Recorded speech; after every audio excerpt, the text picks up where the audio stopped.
Pour C4 049, à l'échelle cellulaire, devenir de la matière organique produite par la plante. Une plante produit de la matière organique seulement au niveau des feuilles. Or, toutes les parties d'une plante, qu'elles soient aériennes ou souterraines, ont besoin de cette matière organique, soit pour leur fonctionnement, soit pour un stockage, soit encore pour assurer leur descendance. On se propose de résoudre le problème suivant. Que devient la matière organique produite par la plante au niveau des feuilles? Après avoir indiqué dans les documents 1 et 2 ce que devient la matière organique dans les organes d'une plante, observer une coupe de pommes de terre colorée à l'OIED et décrire la localisation de l'amidon, donc on peut le faire à partir du document 3 également, et proposer une explication à l'aide du document 4 à la baisse de la teneur en amidon dans les cellules plusieurs heures après la fin de l'éclairement. Montrer enfin, à l'aide des documents 3 et 5, que la matière organique produite dans les feuilles est stockée dans les cellules de différents organes.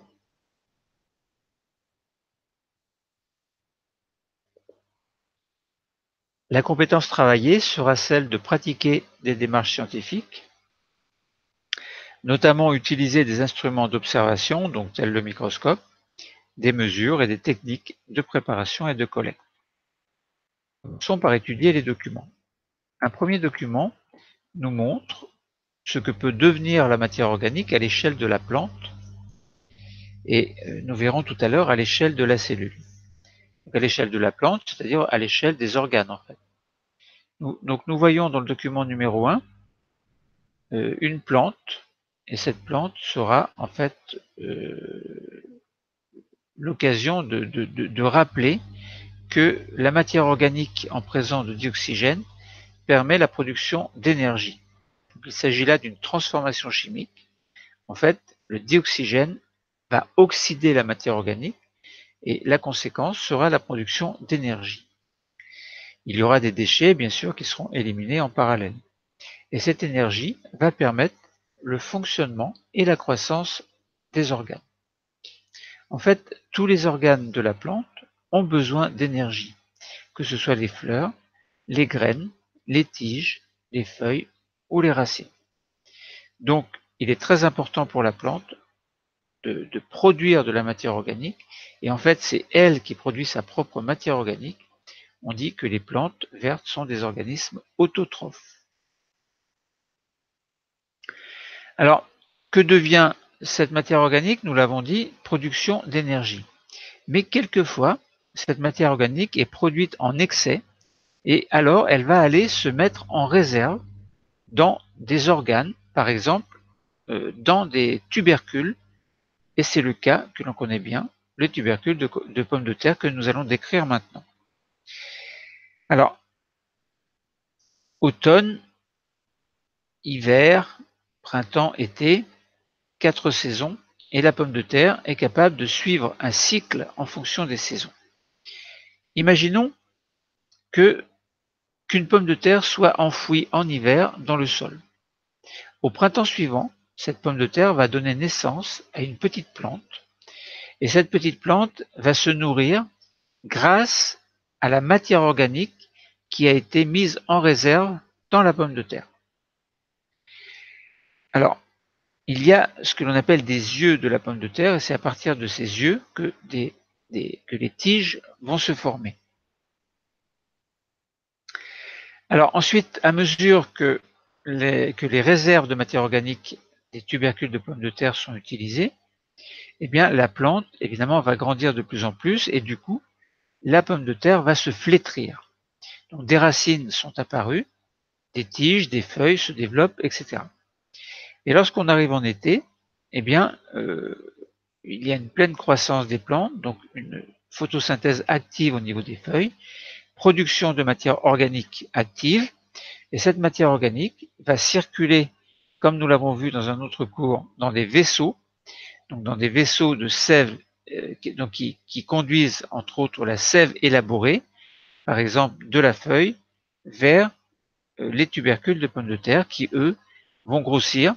Pourquoi? Parce que plus la feuille produit de matière organique, plus la circulation va se faire et plus cette matière organique va permettre aux pommes de terre de grossir.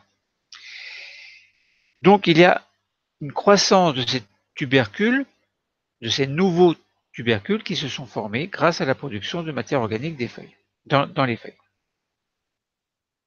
Et puis, arrivé à la fin de l'été, ou bon, ça dépend des plots, ça dépend des variétés de pommes de terre en fait, mais disons qu'à l'automne, la plante est complètement flétrie, donc les feuilles ne sont plus actives, et donc elles ne peuvent plus produire de matière organique, et il arrive un moment où les pommes de terre atteignent leur taille maximale. Alors évidemment, tout l'intérêt, c'est de produire le plus possible de pommes de terre, et qu'elles soient, par exemple, plus ou moins grosses selon l'usage culinaire que l'on veut en faire. Bon, donc pour résumer concernant la pomme de terre, en hiver dans la terre, printemps-été, elle produit cette pomme de terre donc donne naissance à une plante, et la plante, en fonctionnant, donne naissance à de la matière organique, enfin permet la formation de matière organique qui va se mettre sous forme de réserve dans les pommes de terre. Et bien sûr, une partie de la matière organique sert à produire de l'énergie pour pouvoir faire en sorte que toutes les parties de la plante puissent vivre. Donc voilà le cycle de vie de la pomme de terre.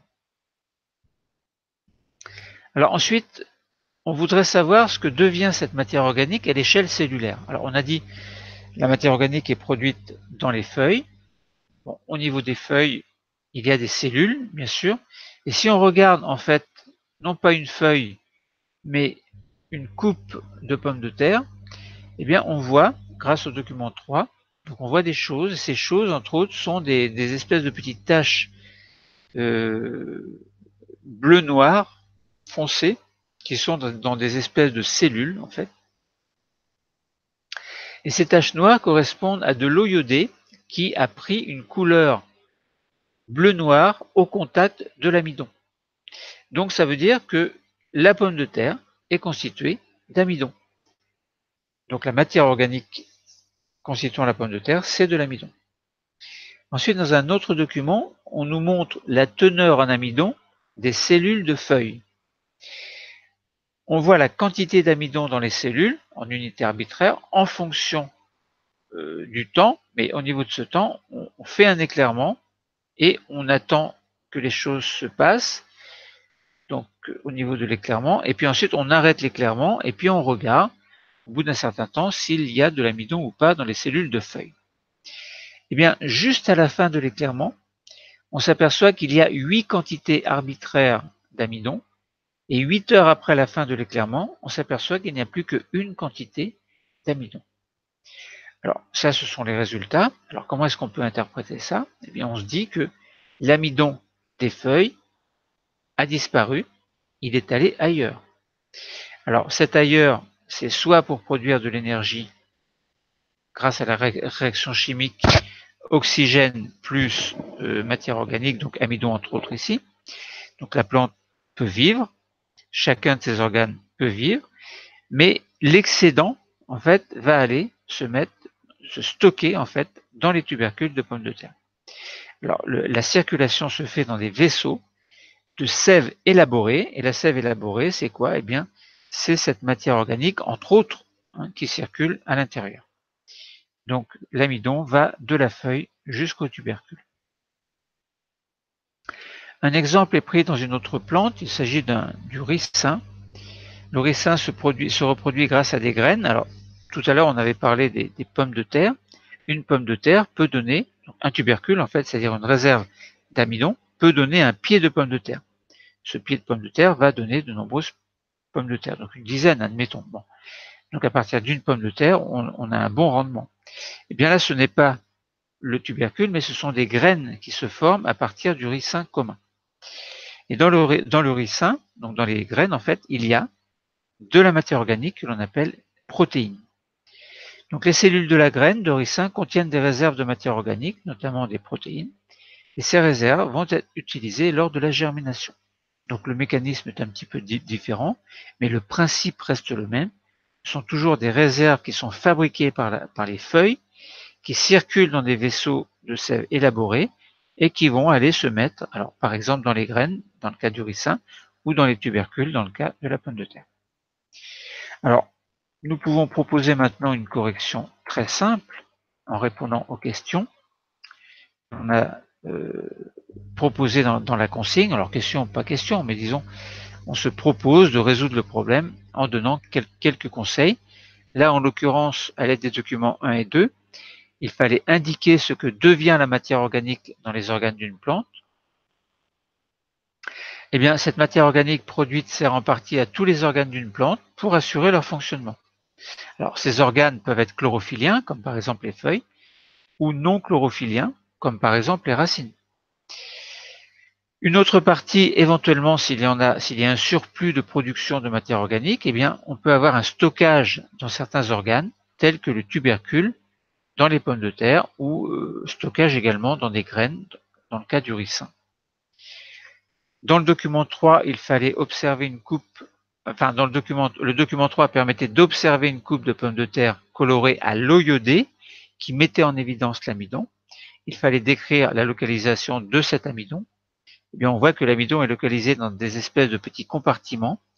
Donc, ce sont des cellules, les cellules du tubercule, donc de la pomme de terre en fait.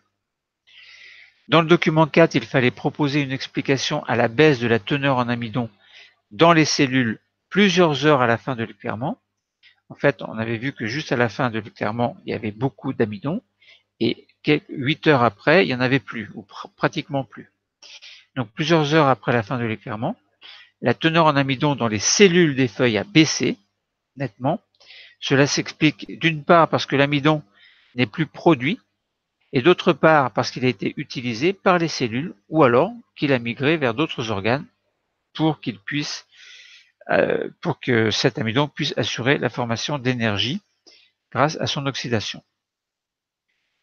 Ensuite, dans les documents 3 et 5, il fallait montrer que la matière organique produite dans les feuilles est stockée dans les cellules de différents organes.